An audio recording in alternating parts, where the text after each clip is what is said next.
Wirikuta Calling, a Peyote trip report by Leo, uploaded to earwid.org June 26, 2000. Nearly a decade ago, I first journeyed to Wirikuta, the sacred land of Peyote. The name Wirikuta has similar meaning for the Huichol people of Mexico, as does our word heaven. Members of this tribe have been ceremonially reenacting the peyote hunt for as long as they can trace their origins. So it was that my interest in peyote and peyote people led me to this desolate but magical desert valley. Travelling to Mexico was definitely not in my plans that fall. Work, finances and family made it a pretty sure bet that any travelling I did would be done close to home.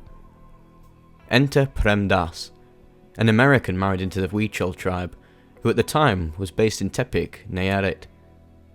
He had originally contacted me by phone after reading an article in a popular magazine, which I had provided information for. The article had been about peyote and its legal use in Arizona. Prem Das had been an avid student of peyote for several years.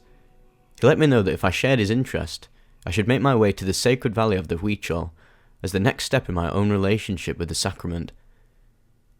He listened patiently to all my reasons for staying home and being too busy to be bothered with spiritual travel adventures.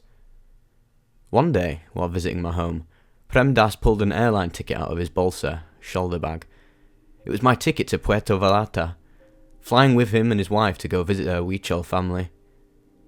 I was very happily surprised, but also slightly disappointed with myself for knowing that I couldn't just pack up and hop on a plane within 48 hours, no matter how much I might like to. Life was way too complicated, and I, way too previously occupied for that.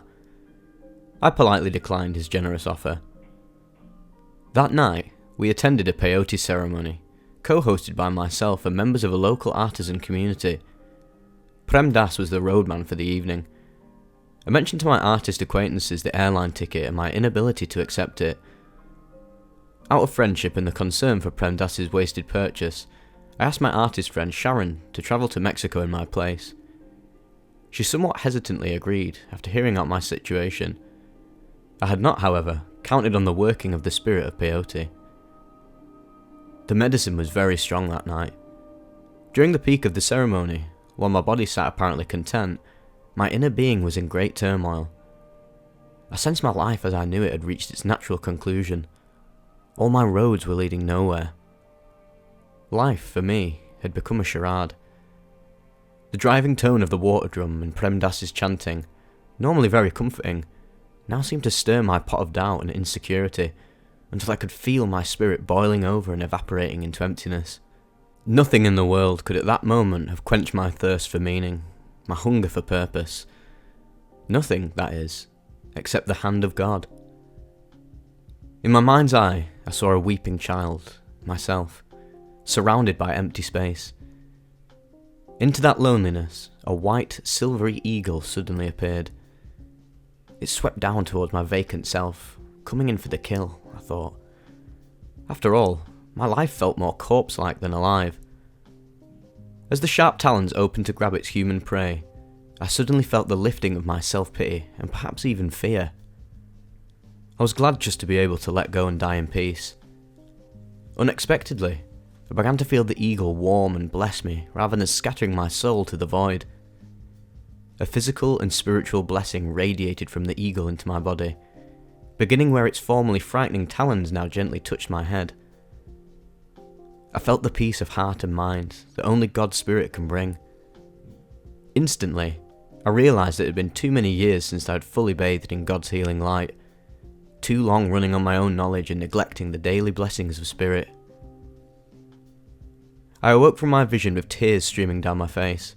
I looked across the fire as the drum beat on, and saw my friend Sharon watching me, smiling. I spent the rest of the night in meditative prayer, thanking God for the simple miracles of life. In the morning, everyone who had participated in the ceremony visited with each other and shared some of their experience. I sought out Sharon to thank her for standing in for me and accepting Prem Das's gift.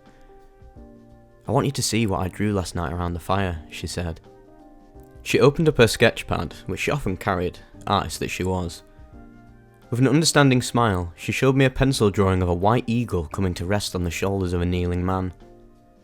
"That's what I saw when I looked at you last night, when you were weeping," she said. I think you should go with Prem Das yourself. Almost in shock, I agreed. That was when Wirikuta welcomed me into itself and began to shape a new creature from an old lump of clay.